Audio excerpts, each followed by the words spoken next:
다윗이 하나님의 궤를 자기 수도로 가져오고 싶어서 정말 열정적으로 시도했거든요. 근데 그 시작이 글쎄요, 비극이었어요. 오늘 이 이야기를 통해서 진짜 예배가 뭘까 그 본질에 대해 한번 깊이 들어가 보려고 합니다. 아니 근데 이게 참 이상하지 않으세요? 분명히 하나님을 위한 좋은 의도, 정말 뜨거운 마음으로 시작한 일이잖아요. 그런데 이 거룩한 행렬이 어떻게 그렇게 끔찍한 비극으로 끝나버릴 수 있었을까요? 바로 이 질문이 오늘 이야기의 핵심입니다. 네, 이야기의 시작은 정말 희망이 넘쳤어요. 왕이 된 다윗이 오랫동안 사람들 기억에서 잊혔던 하나님의 임재의 상징, 바로 그 언약궤를 다시 모셔와야겠다. 이렇게 아주 뜨겁게 결심을 합니다. 그래서 무려 이스라엘 정예병력 3만 명을 동원해요. 이건 그야말로 국가적인 행사였던 거죠. 분위기는요, 진짜 말 그대로 축제였어요. 새 수레에 궤를 딱 싣고 다윗이랑 온 이스라엘 백성이 잣나무로 만든 온갖 악기를 연주하면서 그 뒤를 따랐거든요. 모든 게 정말 완벽해 보였죠. 순조롭게 잘 풀리는 것 같았어요. 자, 여기서 잠깐! 언약궤가 뭔지 정확히 짚고 넘어가야 해요. 이게 그냥 금으로 장식된 예쁜 상자, 이런 게 아니거든요. 이스라엘 백성들한테 이 언약궤는요, 움직이는 성전, 그러니까 하나님의 임재, 그 자체를 의미하는 정말 가장 거룩한 물건이었어요. 그런데 말이죠, 이 기쁨 가득한 행렬이 낙원의 타작마당이라는 곳에 딱 이르렀을 때 이 축제 분위기가 순식간에 공포로 확 바뀌어버립니다. 갑자기 소들이 막 날뛰면서 궤를 실은 수레가 엄청 흔들리는 거예요. 그러니까 궤를 지키던 아비나답의 아들 우사가 큰일 나겠다 싶어서 궤가 떨어질까봐 황급히 손을 뻗어서 꽉 붙잡았죠. 언뜻 보면 이거 너무 당연하고 또 좋은 의도에서 한 행동처럼 보이잖아요. 하지만 바로 그 순간 인간의 그 선한 의도가 하나님의 거룩한 명령과 정면으로 꽝 부딪히고 맙니다. 민수기 4장 15절에 분명히 경고가 있거든요.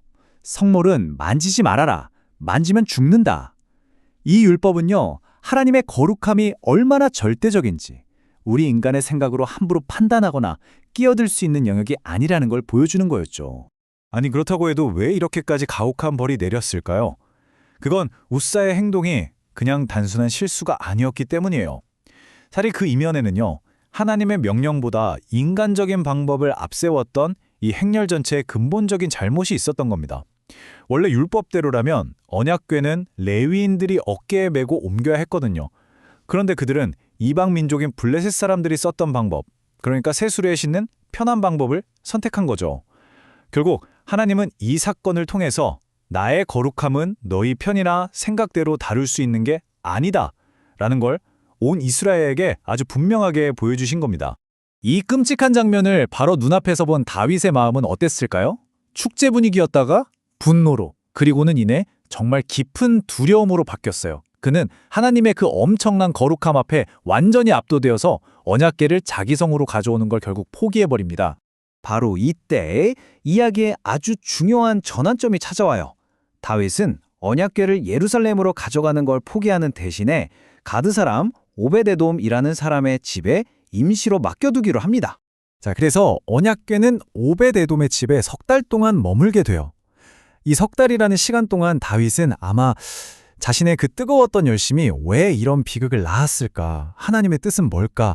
계속 묵상하면서 자기 실수를 돌아보는 아주 길고 불확실한 시간을 보냈을 겁니다. 그리고 석 달 뒤 다윗의 그 두려움을 한순간에 희망으로 바꾸는 정말 놀라운 소식이 들려와요. 뭐였냐면요, 심판의 도구처럼 보였던 바로 그 언약궤가 하나님의 방법을 따르는 사람에게는 어마어마한 축복의 근원이 된다는 사실이 증명된 거죠. 오베데돔과 그의 온 집에 하나님의 큰 복이 임했다는 소식이 들려온 거예요. 이 소식은 다윗에게 정말 깊은 깨달음과 새로운 용기를 줬어요. 아, 뭐가 잘못됐었는지 이제 알겠다. 그는 다시 한번 언약궤를 다윗성으로 옮겨오기로 결심합니다. 자, 한번 비교해 볼까요? 두 번의 시도, 그 결정적인 차이가 한눈에 보이죠? 첫 번째 시도는 뭐였죠? 새 수레, 인간적인 편의를 따른 방법이었고 그 결과는 심판과 죽음이었어요. 하지만 두 번째 시도는 달랐습니다. 레위인들이 어깨에 직접 매는 하나님이 정해주신 방법 그대로 따랐죠.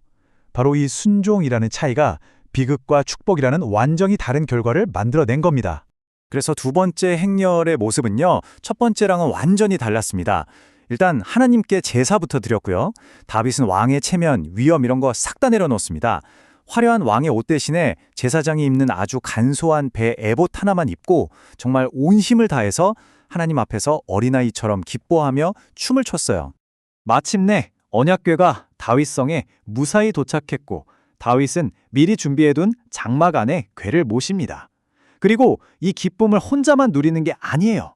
백성들을 축복해주고 또 음식을 나눠주면서 온 이스라엘과 함께 이 기쁨을 나눕니다. 자, 이렇게 국가적인 행사는 아주 성공적으로 끝이 났는데 다윗에게는 아직 해결해야 할 문제가 남아 있었습니다. 바로 자기 집안에서 그의 아내 미갈과의 갈등이 기다리고 있었죠.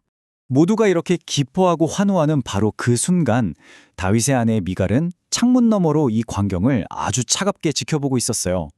남편의 그 순수한 예배를 보면서 감격하기는커녕 오히려 왕이 채통도 없이 저게 무슨 천박한 짓이야 라고 생각하면서 마음속으로 그를 경멸했습니다. 여기서 우리는 예배를 바라보는 정말 근본적으로 다른 두 가지 시선을 보게 됩니다. 다윗의 예배, 그 대상은 오직 하나님 한 분이었죠.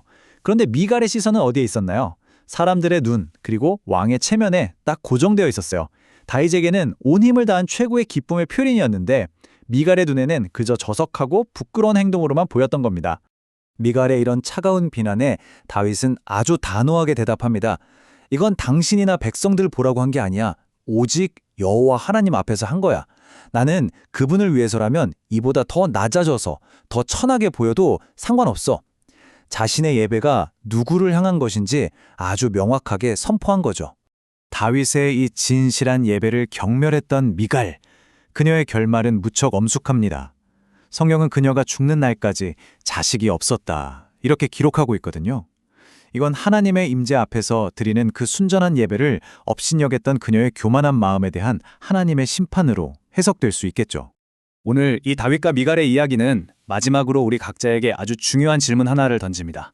과연 나의 예배는 어디에 더 가까울까? 사람들의 시선이나 체면 같은 걸 다 넘어서서 오직 하나님 한 분만 바라봤던 다윗의 그 뜨거운 마음에 가까울까요?